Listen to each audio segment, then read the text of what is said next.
మళ్ళా విడిచిపెట్టండి. ఇప్పుడు 4వ పర్యాయం మరొక చివరి పైసా అక్షరం పెట్టుకోవాలి.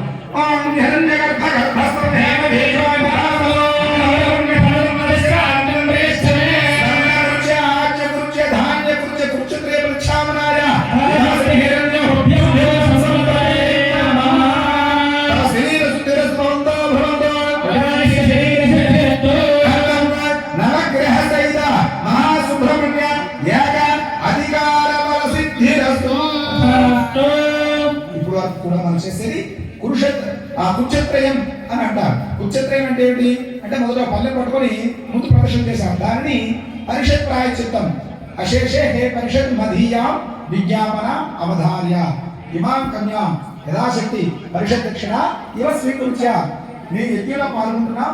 ఓ దేవతలారా, ఓ వేద పండితులారా, మీరందరూ కూడా మాకు అనుమతించి మాకు మా కుటుంబానికి సర్వ శుభములు కలగాలని దేవతలు బ్రహ్మణత్తులు అందరూ కూడా ఆశీర్వదించాలి అని చెప్పి ఆ దేవతల యొక్క అనుమతి తీసుకోవడమే పరిషత్ ప్రాయశ్చిత్తం.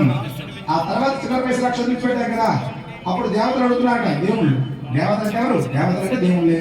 వాళ్ళు అడుగుతున్నారు, నిజమేనయ్యా నువ్వు మనస్ఫూర్తిగా చేస్తున్నావా, అయినా ద్రవ్యం కోసం చేస్తున్నావా, ఆడంబరంతో చేస్తున్నావా, ఎలా చేస్తున్నావు మాకేనా తెలుస్తుంది. అయినా ద్రవ్యాన్ని మేము రంగం భగవంతుడు ద్రవ్యాన్ని అడుగుతాడా? కొండ దేవుడు కొండల పద్ధతి తేగలమా? భగవంతుడి భక్తి మాత్రమే వశమై ఉంటాడు. భగవంతుడు భక్తి వశమై ఉంటాడు అంటే ఎలా వశమై ఉంటాడు అంటే మనకు పురాణంలో కథ చెప్పారు. సత్యభామ ఏం చేసింది, కృష్ణ పరమాత్మను కూర్చోబెట్టి వజ్ర వైఢూర్య మరకత మాణిక్యాలు వేసుకొచ్చింది. స్వామి తూగారా? తోగలేదు. రుక్మిణి దేశం ఒక తులస్థలం వేయగానే స్వామి తూపారు. ఏమండి, మరకత రాళ్ళు కన్నా తులస్థలం బరువా? బరువు కాదు. కానీ భగవంతుడి భక్తికి మాత్రమే వశమై ఉంటాడు అని మనం చెప్పడానికి ఒక కథ, దానికి ఒక పురాణం. కనుక అట్లా భగవంతుడి భక్తికి మాత్రమే వశమై ఉంటాడు. కానీ భగవంతుడు ఏమంటున్నాడు, ఇవన్నీ ఆడంబరం కోసం చేస్తున్నావు, దేని కోసం చేస్తున్నావు? నీ మనస్సు మాకు కావాలి. భగవంతుడికి ఏమిటి కావాలి? ఆత్మార్పణమైన పూజ. నీ మనస్సు భగవంతుడికి అర్పించాలి. అదే ఒక వస్తువా, పువ్వులా, కొబ్బరికాయ ఎక్కువ సమయం తీసుకుంటావా? అనలేదు కదా. ఆ మనస్సు భగవంతుడి నిమిత్తం చేయడానికి అటువంటి ప్రకృతిలో మరొక రూపమే బంగారం. అందుకోసం నా విలువ ఈ రోజు అలా ఉంది. ఏమండి, బంగారం 10 పడితే ట్యాక్స్ పడిపోతుంది. ఏమిటో 4 రోజుల్లో అంతలాగా బంగారం అంటే ట్యాక్స్ పడిపోతుంది. స్వర్ణం పవిత్రం. స్వర్ణం అంటే బంగారం, పవిత్రమైన వస్తువు. అనుకో బంగారం అంటే స్వర్ణం పవిత్రం.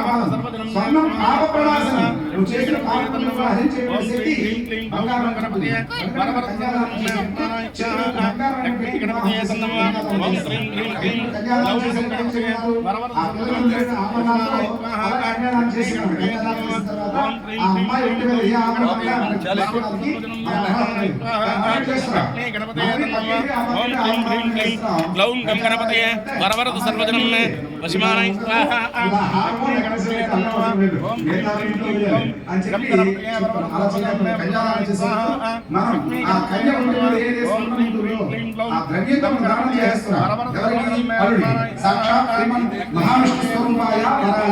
విష్ణుమూర్తి స్వరూపంలో మొదటికి ఈ కన్యాదానం చేస్తున్నాం. మరి కన్యాదానం చేసిన తీసుకోవడం బంగారం తీసుకోవడం పనికిరాదు. అప్పుడు వరకు అలంకరణ చేసినా కన్యాదానికి వస్తే తీసిమని చెప్పి శాస్త్రం చెప్తున్నారు.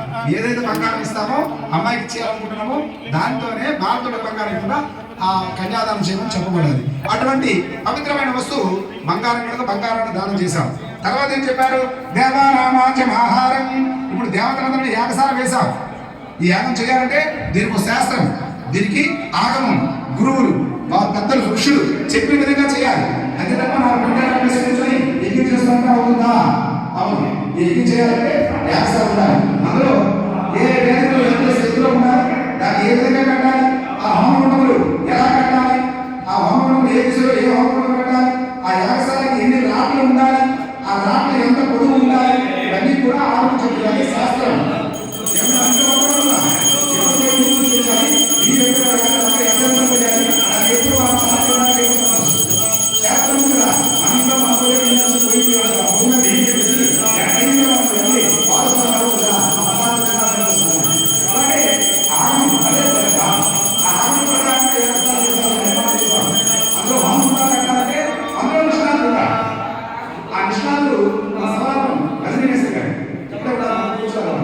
ఆయన ఎక్కడ వ్యవసాయం వేసినా ఆయనే కదా ఆయన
ఆ మంత్రం చెప్పి స్వాహ అన్నప్పుడు ఆ నెయ్యి ఆ వేదపడుతులు ఆ హోమంలో వేస్తారు. ఆ దేవతలు సంతృప్తి చెంది వారి యొక్క ఆశీస్సులు మీకు అందుతారని చెప్పి నెయ్యి తెప్పండి.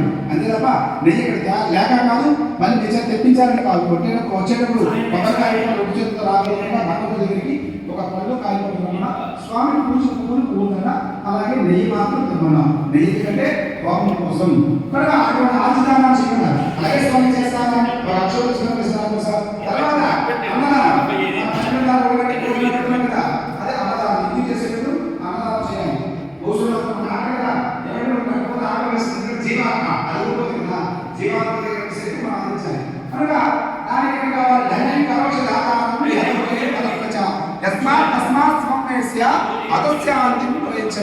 అటువంటి అన్నదానాన్ని కూడా చేస్తున్నాం అని చెప్పి మరొక చిల్లర పైసా విడిచిపెట్టాం. ఇలా 4 పర్యాయాలు 4 చిల్లర పైసలు మనం అక్కడ దార పోసాం. యజ్ఞం కోసం ఎంతో కొంత స్వార్జితం మనం కష్టపడి సంపాదించిన ధనములో కొంత ధనాన్ని యజ్ఞం కోసం ఉపయోగిస్తున్నాం స్వామి అని చెప్పి 4వ పర్యాయం కూడా ఒక చిల్లర పైసా దార పోసాం. అందరూ నమస్కారం చేసుకోండి. ఇప్పుడు మీ దగ్గర రక్షాసూత్రాలు ఉన్నాయి, 3 తారణాలు ఉన్నాయి చూసుకోండి. మీకు ట్రేలు ఇచ్చారు కదా, అవి కొబ్బరిగా మీరు పెట్టండి. మీద కుంకుమ ఉంది, కుంకుమ పూజ చేయాలి ఆ రక్షాసూత్రానికి. తెలంగాణ గౌరీ రక్షా దేవత ఆనాద